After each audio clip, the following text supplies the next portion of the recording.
हमारे साथ managing editor मनोरंजन भारती जुड़ गए हैं, उनके पास चलते हैं।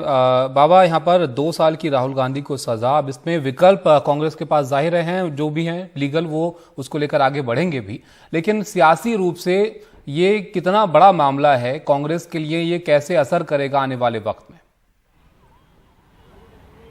निश्चित रूप से कानूनी लड़ाई तो कांग्रेस को लड़नी ही होगी या राहुल गांधी को लड़नी ही होगी। उनको एक थोड़ा समय दिया गया है आगे अपील करने के लिए, लेकिन मैं उससे पहले जो सबसे महत्वपूर्ण बात है वो बता देना चाहता हूं कि आगे क्या हो सकता है, जल्दी में क्या हो सकता है, अगले 1-2 दिनों में क्या हो सकता है। अब सूरत के कोर्ट के इस ऑर्डर के बाद एक संभावना ये हो सकती है कि लोकसभा सेक्रेटेरिएट जो है उनको डिस्क्वालीफाई कर दे और वायनाड सीट को जो है वो कंस्टिट्यूंसीज को वैकेंट यानी खाली डिक्लेयर कर दे, क्योंकि उनको 2 साल या 2 साल से अधिक की सज़ा मिली है। तो ऐसे में ये कानून यहाँ पे लागू होता है। उसके बाद जो है लोकसभा सेक्रेटेरिएट जो है वो इलेक्शन कमीशन को ये बात बताए कि ये कंस्टिट्यूंसी वैकेंट हो गई है, वहाँ पे बाय इलेक्शन किया जाए और उसके बाद जो है वहाँ पर जो इलेक्शन कमीशन है वो नई तारीख देगा। ये जो आज का फैसला हुआ है, यदि उनको डिस्क्वालीफाई कर दिया जाता है एज ए सांसद, तो वो अगले 6 साल तक भी चुनाव नहीं लड़ पाएंगे।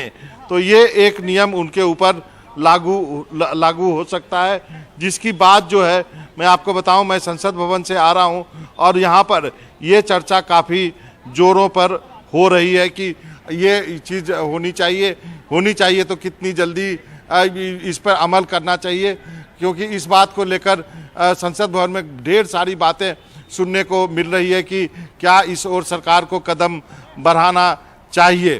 तो ये एक मामला है जिससे कि कांग्रेस को तुरंत जो है इसके लिए तैयारी कर लेनी चाहिए, क्योंकि जो संसद के गलियारों में ये चर्चा सुनाई दे रही है। दूसरी बात रही जहाँ पे पॉलिटिकली राजनीतिक रूप से कांग्रेस को इस लड़ाई लड़ने के लिए, तो कांग्रेस को ये देखना होगा कि कितने विपक्षी दल उनके साथ इस लड़ाई में शामिल होते हैं। अभी तक अरविंद केजरीवाल और हेमंत सोरेन का ट्वीट मैंने देखा है, उन दो नेताओं ने खुलकर बात की है राहुल गांधी के समर्थन में।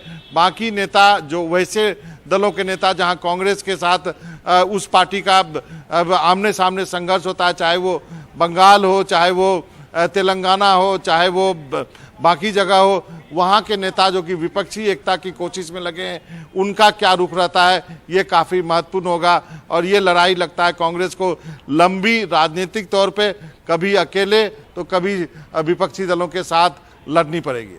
बिल्कुल, ये तो है कि राजनीतिक रूप से कांग्रेस किस तरह से इस मामले को आगे लेकर जाती है, लेकिन बाबा जो विपक्षी पार्टियां हैं उनको एक साथ लाने की कोशिश लगातार अलग अलग पार्टियों की तरफ से होती रही है।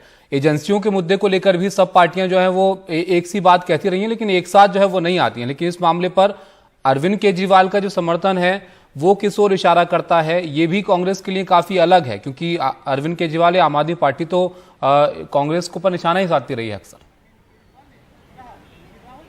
जी हाँ, निश्चित रूप से ये एक कांग्रेसी नेता से मेरी बात हो रही थी, तो उनका ये मानना था कि आम आदमी पार्टी का इतनी जल्दी खुलकर इस मामले में राहुल गांधी के समर्थन में बयान देना, ये उनके लिए भी थोड़ी आश्चर्यजनक बात थी। तो लेकिन जो बात अरविंद केजरीवाल ने उठाई है वो उस बात पर सब लोग चर्चा कर रहे हैं कि क्या एजेंसियों का दुरुपयोग हो रहा है, क्या विपक्षी दलों या फिर वैसे राज्य जहाँ पे विपक्ष का मुख्यमंत्री है, क्या वहाँ पे इस तरह की चीज़ें हो रही है। तो इससे कोई इनकार नहीं करता है, लेकिन चूंकि विपक्ष में पूरी अपनी एकता नहीं है, उसको लेकर के अलग अलग विचार आपको देखने को मिलते हैं। अब जो राहुल गांधी के सामने सबसे बड़ी चुनौती है, क्या उनकी सदस्यता बचेगी, क्या उनकी सदस्यता यदि जाती है तो फिर एक बड़ा संकट जो है कांग्रेस के लिए, राहुल गांधी के लिए खड़ा होगा, क्योंकि इस नियम के तहत 2 साल से अधिक की सजा होने पर सदस्यता जा सकती है और फिर वो 8 साल तक भारतीय राजनीति से दूर हो सकते हैं। और बयानों की बात हो रही है यहाँ पर बाबा, तो ये एक मामला है जिसमें मोदी सरनेम को लेकर जो है कोर्ट में मामला पहुंचा। एक और मामला है जिस पर संसद जो है नहीं चल पा रही है राहुल गांधी के कमेंट को लेकर ही। तो क्या इस कोर्ट के फैसले के बाद वहां पर कांग्रेस जो है वो बैकफुट पर रहेगी, क्योंकि और ज्यादा बयान जो है वो चर्चा में ना रहे राहुल गांधी के?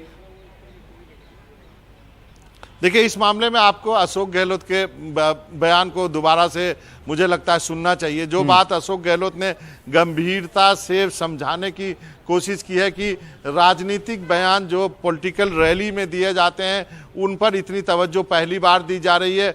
उन्होंने वाजपेयी जी, आडवाणी जी का नाम लिया और उन्होंने एक महत्वपूर्ण बात गहलोत साहब ने कही है कि अब जमाना बदल गया है। तो इस बदले हुए जमाने में यदि आपको इस अदालत के फैसले के बाद यदि सीख लेना चाहते हैं तो जितनी जल्दी आप सीख ले लेंगे उतना आपके लिए अच्छा होगा।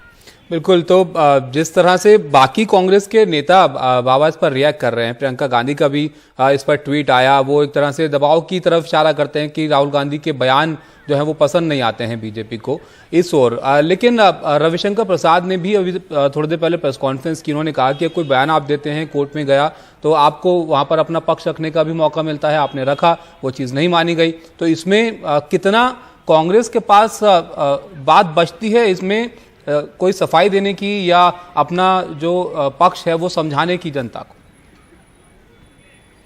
देखिए, सफाई देने की कोई बात नहीं है और जो जनता है उसको सब मालूम है। एक मौका था। देखिए, मानहानि के मुकदमे में क्या होता है, मानहानि के मुकदमे में होता है कि आप अदालत में यदि माफी मांग लेते हैं तो वो केस खत्म हो जाता है, सिंपल सी बात है।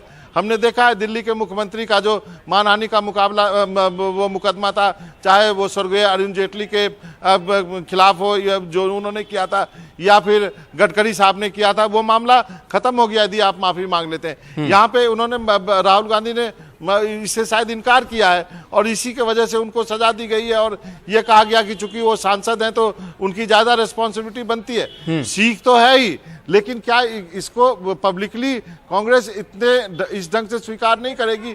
वो कहेगी कि हम इस लड़ाई को पॉलिटिकली लड़ेंगे और इसलिए इस तरह के कांग्रेस के नेताओं के ट्वीट आपको दिखाई दे रहे हैं। शुक्रिया बाबा आपका जुड़ने के लिए और इस पूरे मामले को जो है वो समझाने के लिए कि अब कांग्रेस जो है उसको किस तरह से देखेगी और क्या अब सुगबुगाहट इस खबर के बाद जो है वो संसद में या उसके नज़दीक चल रही है, क्योंकि सियासी प्रतिक्रियाएं तो आ ही रही हैं। वो हमने आपको दिखाई किस तरह से कांग्रेस अपना पक्ष रख रही है।